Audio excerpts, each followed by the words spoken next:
India has fired missiles into Pakistan in a deadly escalation between the nuclear-armed neighbors. The Pakistani military says at least 26 civilians have been killed in the strikes. India says it struck infrastructure used by militants linked to last month's attack against tourists in Indian-administered Kashmir. Pakistan says it has shot down several Indian jets in response. India's foreign secretary has just held a briefing. Here's a little of what he had to say. Our intelligence monitoring of Pakistan-based terrorist modules indicated that further attacks against India were impending.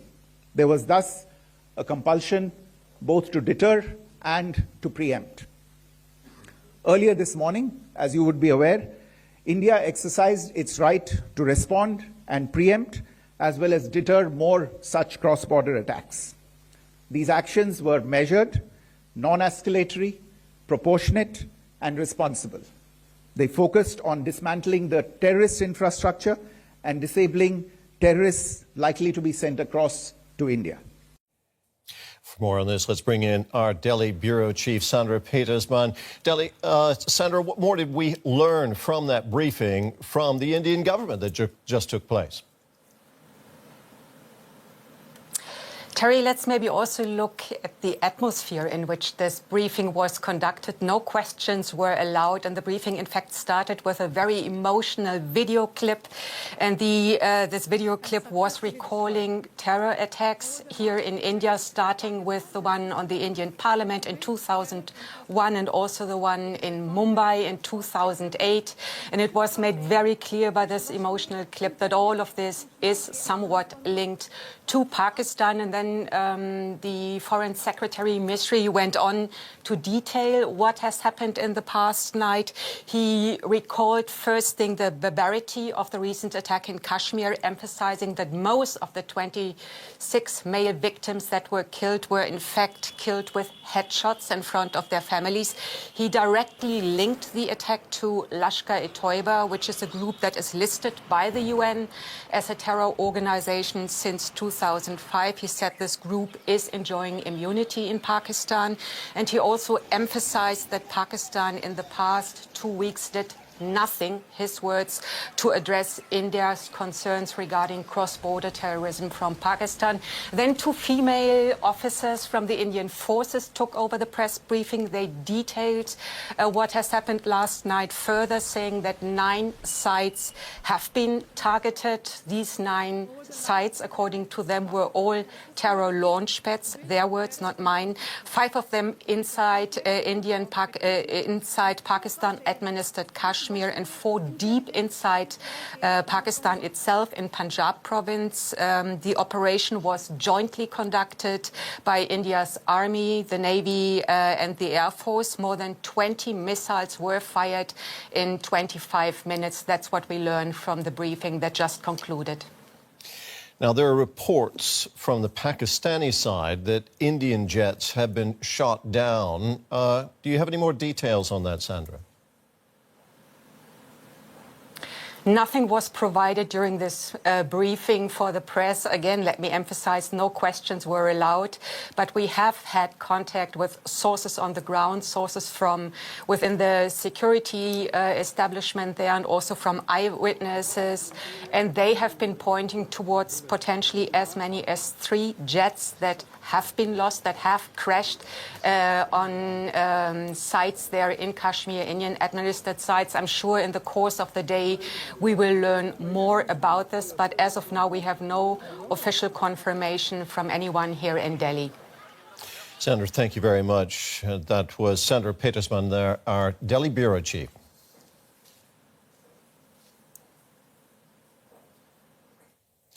And now DW's Birish Banerjee joins us in the studio. Birish, fill us in on what's happening here. What is India hoping to achieve with these strikes on Pakistan? Well, I mean, it is in the first instance responding to a lot of domestic anger.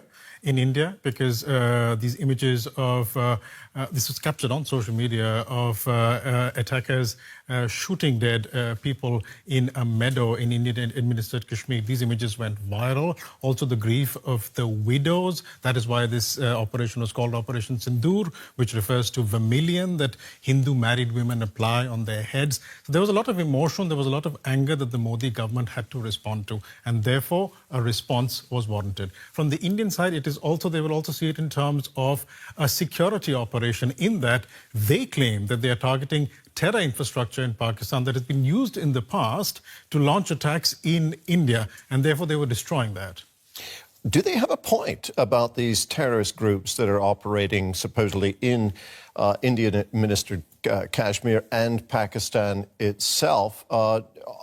Does the Indian government have a legitimate reason to be going after these, what they call terrorist groups? Well, the Indian government would say yes, and the Pakistan government would disagree. But the Indian experience has generally been that even when proof has been shared with Pakistan, even when attempts have been made to ask Pakistan to crack down on terror infrastructure, established terror infrastructure, that action India has not seen. And therefore, India is making the case that it had no other option but to carry out these strikes, particularly over here. They were saying that no action happened in the past few weeks since this attack in Pahalgam, and therefore India was forced to act, given that they had intelligence inputs, apparently, of an impending terror attack or impending terror attacks in India later.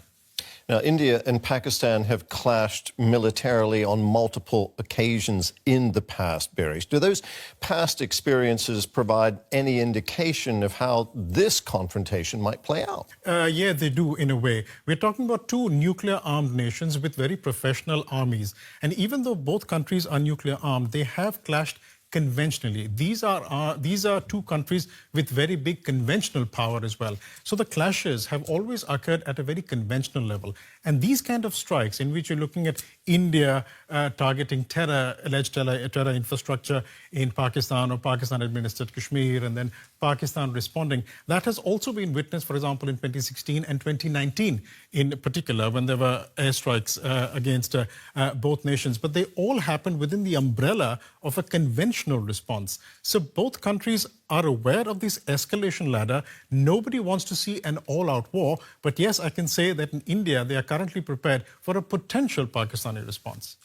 There is great concern that this conflict could escalate, Barish, however things may have played out in the past. How are other countries responding?